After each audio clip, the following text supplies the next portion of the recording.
और हटो साइड में और आगे चलो, बस यहीं खड़े हो जाओ। रुक्मणी पूजा करती रही, मैया ने आदेश आशीर्वाद दे दिया, जाओ बेटा तुम्हारी मनोकामना पूरी होगी। अब महाराज रुक्मणी ने सखियों से कहा, बहनाओ एक काम करो। क्या? बोले काम ये करो कि अब हम तुम जैसे आए थे ना उस रास्ते से नहीं, इस रास्ते से चलेंगे। रुक्मणी को मालूम है कन्हैया इसी पे खड़े। सखियों ने कहा, पागल हो गई हो तुम्हें? बोले इस रास्ते पे क्यों जा रही है, बहुत देर लगेगी पहुंचने में। बोले देर वेर लगे वो तो लगे, लेकिन चलेंगे छाया छाया में रोश के साथ। तो सखियां ना समझी रुक्मणी का मन क्या है। महाराज रुक्मणी जैसे ही धीरे धीरे कन्हैया के पास पहुंची, चलो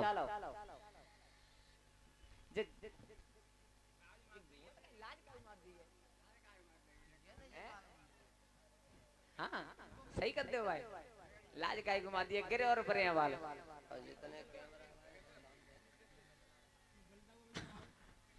बलदाऊ अभी ना आए रे, बलदाऊ आए में टाइम लगे हो।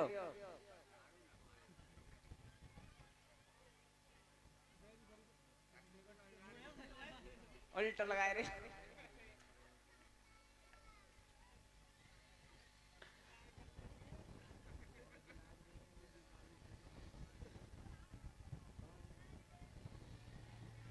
काय बांधो बांधो बांधो बांधो।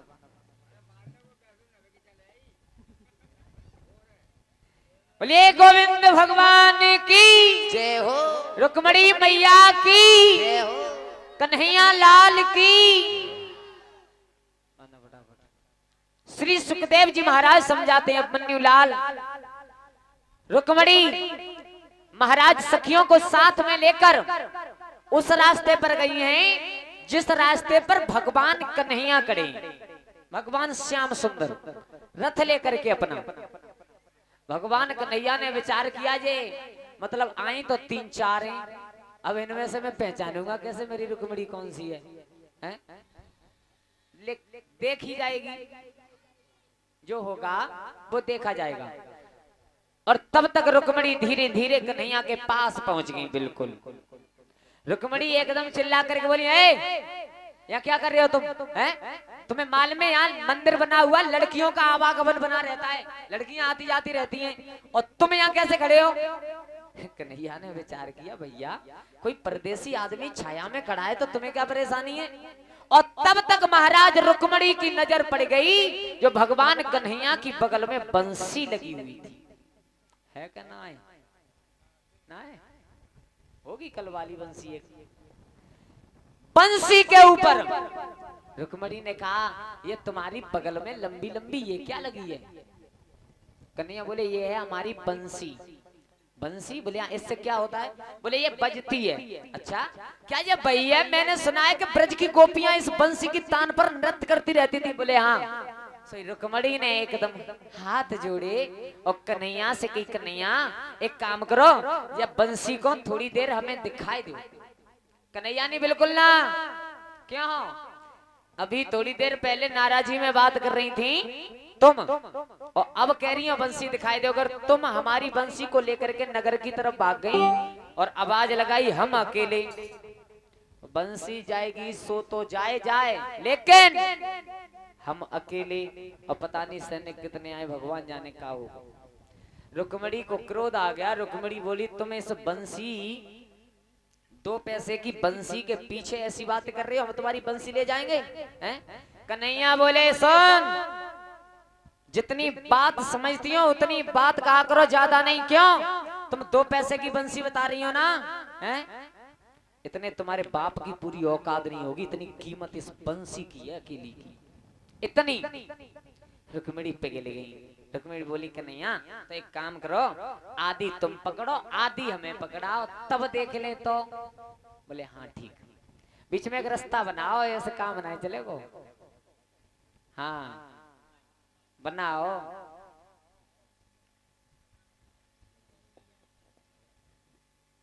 बनाओ ना, थोड़े थोड़े तुम हट के बैठ जाओ, इधर उधर रास्ता हो गई, बनाओ। महाराज सहेलिन के हाथ में थाली पकड़ा दो, ऊपर रख दो। और भगवान कन्हैया से कहा एक काम करो, बंसी को आधी तुम पकड़ो और आधी हम पकड़ेंगे, तब दिखाओ। बोले ठीक है। तो भगवान कन्हैया ने बंसी निकाली और महाराज परीक्षित, रुक्मिणी कितनी चतुर थी, रुक्मिणी ने वही हाथ उठाया जिस हाथ में कंगन बना हुआ था। कन्हैया समझ गए कि मेरी रुक्मिणी यही है। कन्हैया ने बंसी तो रथ में डाली, बंसी रुक्मिणी के हाथ में नहीं दी, रुक्मिणी का हाथ पकड़ा है कस के। सोना हंसना मत कोई। हाथ पकड़ा और कन्हैया ने झटका मारा, रुक्मिणी को रथ में डाल दिया, रथ में बैठा दिया और लेकर के चले। बैठो मत, लेके जाओ। सखियां रोई, सखी तुम खड़ी रहना, और रो करके बोली अरे बहना को ले गो और कारोरी और ससपाल रह गयो है क्वारो। बहना को कारोरी ससपाल रह गयो, सखी चलाई ले गो, ले गो। कौन ले गया? बोली अरे रुक्मिणी को दीदी को बहना को ले गो कारोरी ससपाल रही गयो क्वारो।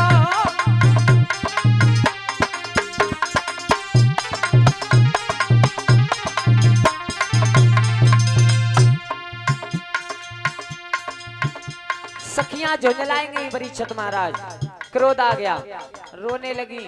अच्छा सखियों को गुस्सा क्यों आई मालूम है? सखियों ने विचार किया भगवान देखो जीवन निकल गो हमारे साथ रहते रहते, लेकिन हमें जन आए पतो परी के जिया से जाकी दोस्ती कितने दिन पुरानी। क्यों? अगर ये अपनी मर्जी से नहीं जाती तो रथ में डाली तो थोड़े बहुत हाथ पैर तो चलाती, ये तो बिल्कुल चुपचाप बैठी चली गई हो, मत न जाने कितनी सालों से जानती है। सखियां कैसे आई गई, दौड़ी कहां? नगर में अपनी मैया से, रुक्मिणी की मैया से आकर के कहा मैया गजब हो गया। महतारी ने कहा रुक्मिणी कहाँ है? बोले ले गो, ले गो। बोले को? तो सखी बोली अरे कारो कारो एक गोल मटारो, कारो कारो एक गोल मटारो। मैया सामरी सूरत, गोला चेहरा, और मैया एक और पहचान क्या? भोजन पे कंबल पड़े रहो कालो, भोजन पे कंबल पड़े रहो कालो। मैया सबसे बड़ी पहचान तो एक थी। बोले क्या? अरे मोर पंख सिरदारोरी ससपाल रही गयो क्वारो। जाने मोर पंख सिरदारोरी ससपाल रही गयो क्वारो। ए बहना को दीदी को रुक्मिणी को ले गो कारोरी ससपाल रही गयो क्वारो। ए दीदी को ले गो करुआरी ससपाल रही गयो रणुआ।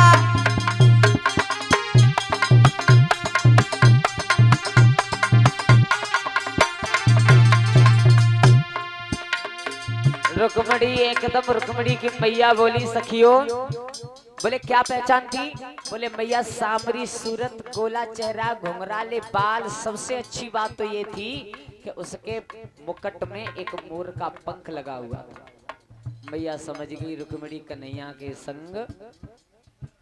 मैया ने की चुप है जाओ, अब अल्लाह मत करियो बिल्कुल, अगर रुकम को मालूम पड़ गया तो पता नहीं क्या होगा।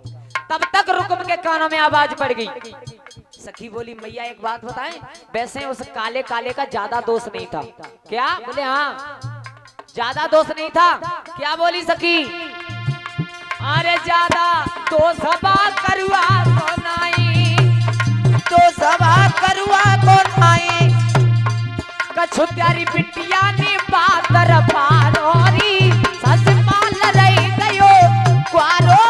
प्यारी बिटिया ने बादर पारोरी ससपाल रही गयो क्वारो। अरे बहना को दीदी को रुक्मिणी को ले गो कारोरी ससपाल रही गयो क्वारो। दीदी को ले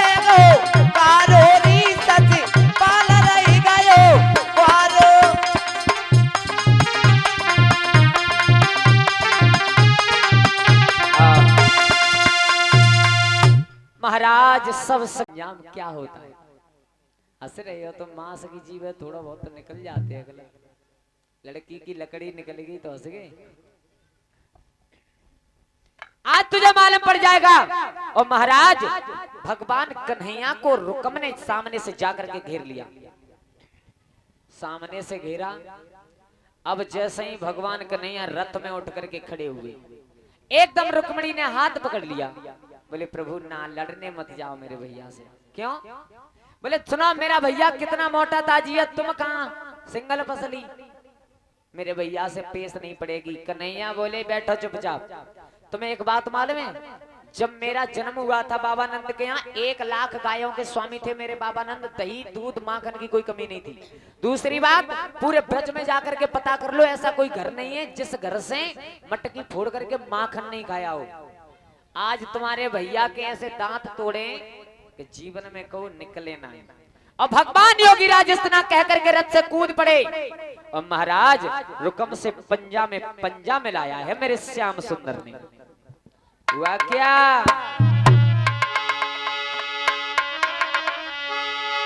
हट गई अखाड़े की मिट्टी और महाघोर घमसान हुआ। अरे दो वीर समर में लड़न लगे।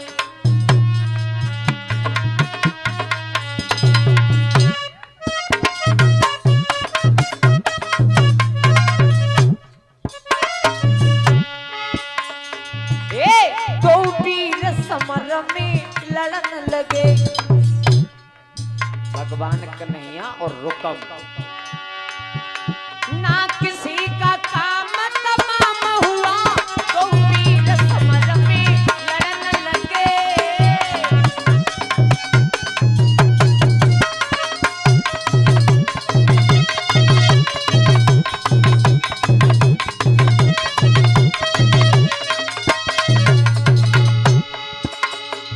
भगवान योगीराज कृष्ण और रुकम में मल्ल युद्ध चल रहा है। महाराज भगवान कन्हैया थोड़ी देर तो रुकम को खिलाते रहे, खेलते रहे उसके साथ, लेकिन आगे बढ़कर के श्याम सुंदर ने आगे बढ़कर गिरधारी ने तब रुकम को अधर उठायो है और जाई पटक दो धरती पे एक मुष्टि का जबर उठायो।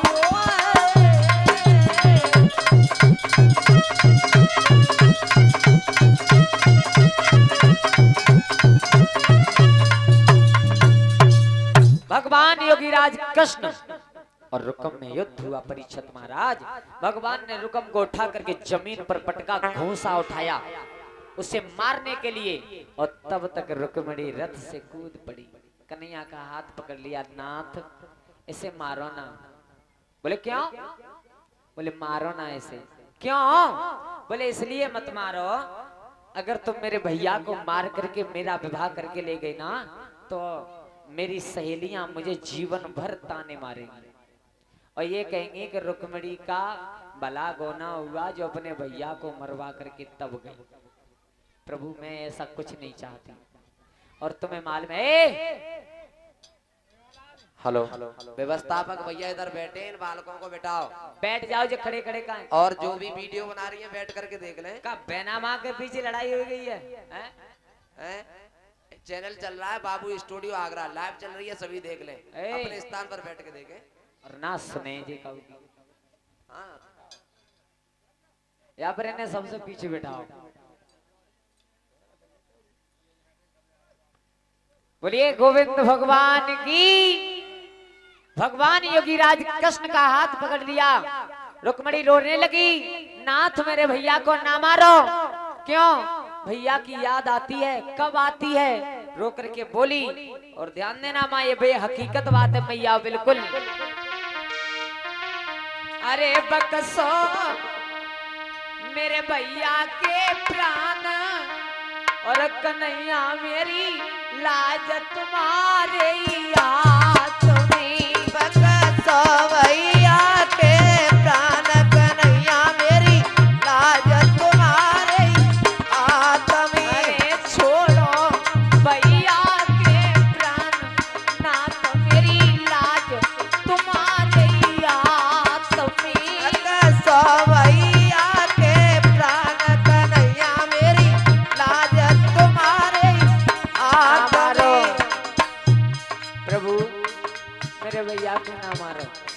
क्यों?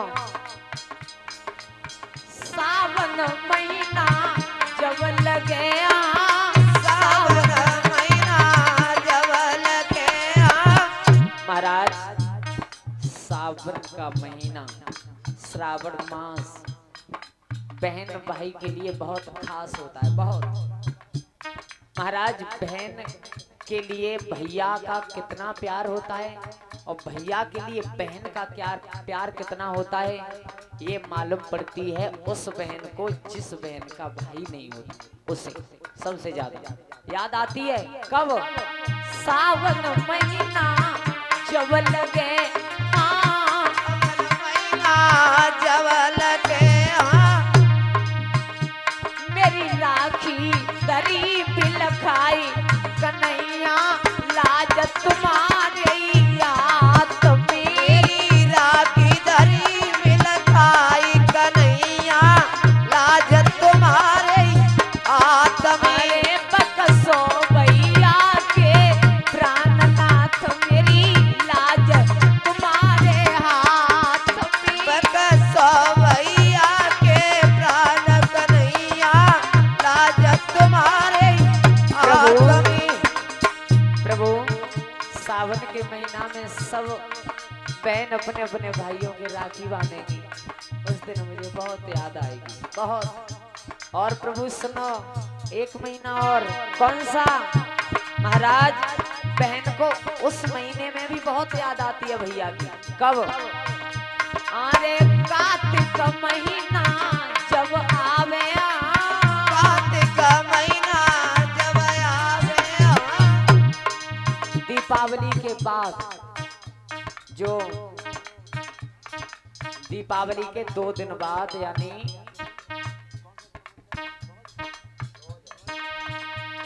दीपावली के 2 दिन बाद महाराज जो त्योहार आता है ना, बहन को उस दिन और बहुत याद आती है।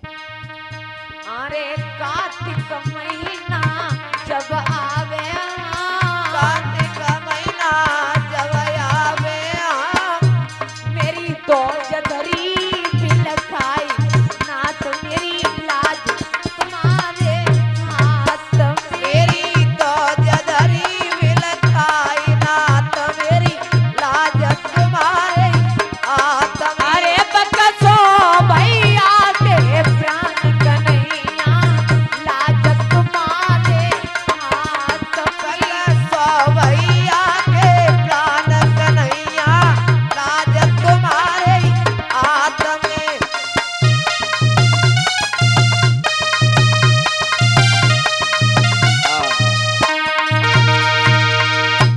भगवान योगीराज कृष्ण ने रुक्मिणी के कहने